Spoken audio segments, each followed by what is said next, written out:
Usted tiene, desde un punto de vista técnico, esa misma impresión que hubo una voluntad de no actuar, por lo menos con celeridad. A ver, hay dos cosas que a mí me llaman mucho la atención. La primera es, creo que no se le consultó a la Fundación. ¿Por qué? Porque si el denunciado es Joclender, ¿por qué no preguntarle a la Fundación? Si yo no le pregunto a la Fundación, yo puedo llegar a lucubrar que a lo mejor ellos tenían algún reporte sobre la Fundación. En dicho caso, no le puedo pedir a la Fundación, porque la Fundación es la investigada también. Entonces la ley prohíbe que tome conocimiento de esto. Entonces el primer tema es, yo debería haberle pedido a la Fundación qué hacía Joclender, qué era lo que manejaba, entonces para poder armar esta cuestión. El segundo punto, los fondos que maneja, ¿de dónde vienen? Del Ministerio de Planificación. Sí. Oficia el Ministerio de Planificación. ¿Cuánta plata se dio? Porque aparte de una cuestión, hasta donde yo sé, usted sabe que yo vengo del Banco Central y fui vedora en el Banco Provincia de Santa Cruz, es decir, que había mucha obra pública, el banco liberaba los fondos cuando tenía los avances de obra. Entonces, si yo libero los fondos, tengo que tener algún certificado del avance de obra. Eso me lo tienen que dar. Forma parte de toda la estrategia que se tiene que investigar. Esas son dos cosas que me llaman. Que no hubo pedidos a la Fundación, hasta donde yo sé, y que no hubo pedidos al Ministerio. Aquí aparece un dato también técnico, por eso nos importaba mucho su presencia, a la luz de toda esta, hay una estrategia por parte del gobierno de desacreditar todo esto como una mera campaña. Técnicamente, ¿correspondería hacer una investigación sobre la Fundación para ver cómo han sido los manejos allí? Totalmente. Escindamos, a ver, ¿qué es lo que quiero decir yo? Yo entiendo el tema de lo que es la Fundación, ¿sí? Pero los fondos los recibió la Fundación. Que los haya manejado Joclender, los datos me los tiene que dar la Fundación. Lo que está registrado en la Fundación. El ingreso de los fondos está registrado en la Fundación como una ONG. Estamos hablando de una ONG, es una fundación que recibe fondos, que recibe apoyos públicos. Por ende, todos los datos yo los voy a sacar de la Fundación. Y después voy a determinar si, en la investigación, si hay una connivencia, si no hay una connivencia, si la connivencia viene de otro lado, si no hay connivencia. Es una cuestión que no le compete a la fase administrativa. Le compete al que va a venir después. Yo puedo sugerir que se investigue después, pero yo lo que tengo es que estar convencido.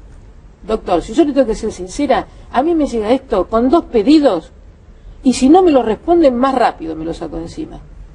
Con 2 pedidos que me den, se resolvía. Que son estos 2 pedidos que le estoy diciendo.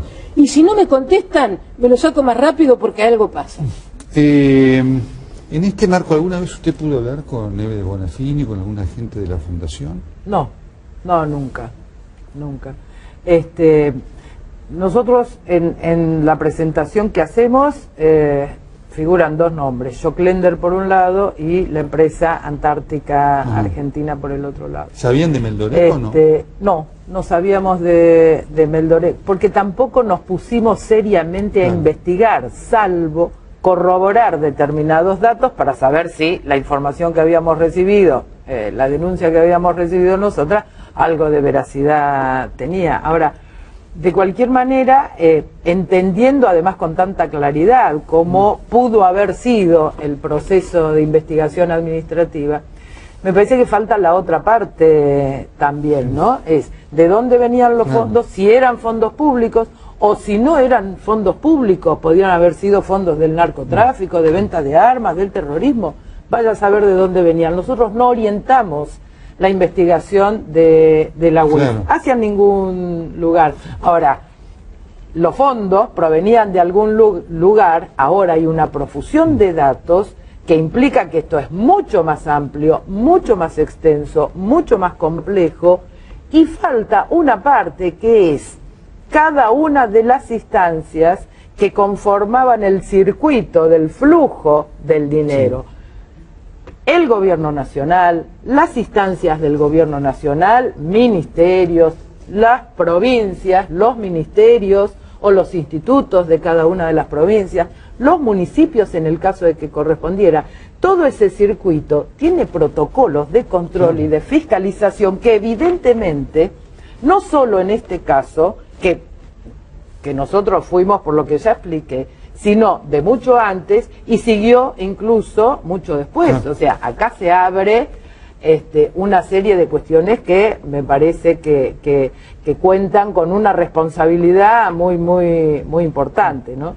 Y por el otro lado, no, digamos, causa mucha pena y mucho dolor, sobre todo después del testimonio de este señor del Chaco, particularmente, y en ese sentido el espacio político donde yo estoy, siempre consideramos los derechos humanos, la promoción de los derechos humanos, la defensa de los derechos humanos como motivo y razón de la política, no como un instrumento que nos va a servir para hacer política para otros intereses. En ese sentido es muy clara mi posición en relación a críticas a la política de derechos humanos del gobierno. ¿Por qué? Porque además el discurso de derechos humanos no nos habilita a cualquier tipo de conducta.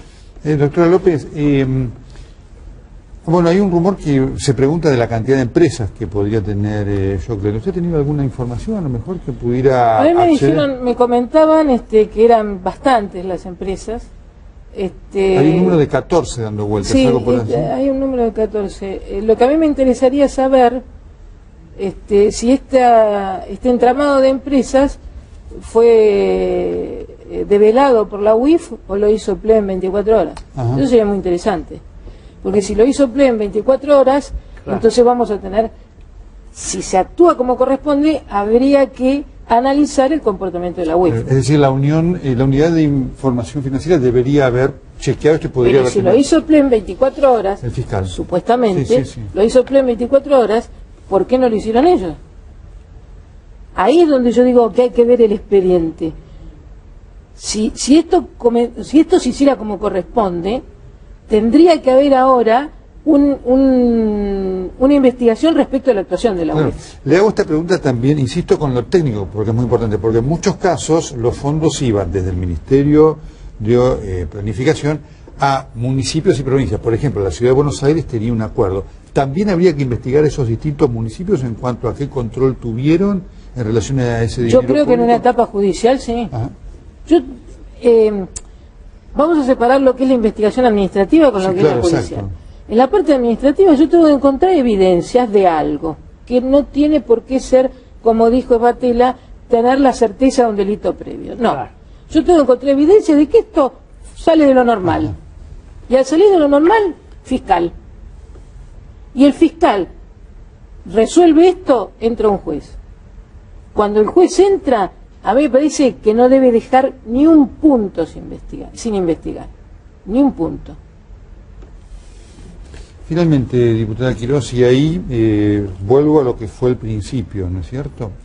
Porque creo que a todos nos interesa resguardar la valía de una entidad como las Madres de Plaza de Mayo. Usted como una luchadora de los derechos humanos, como una mujer que sufrió la cárcel, la tortura durante la dictadura y que afortunadamente pudo sobrevivir. Si hoy pudiera hablar con Eve de Bonafini, ¿qué le diría? Por un lado el respeto y el reconocimiento a la lucha, y por el otro lado la necesidad de buscar la verdad permanentemente por encima de cualquier otra cosa. Diputada Quiroz, doctora López, muchas gracias. Gracias a usted. Gracias a usted. Ya venimos con la diputada Margarita Stolbizer y en el final yo voy a estar haciendo, por supuesto, una reflexión sobre este episodio de enorme trascendencia política, que es el caso Joklen. Ya venimos.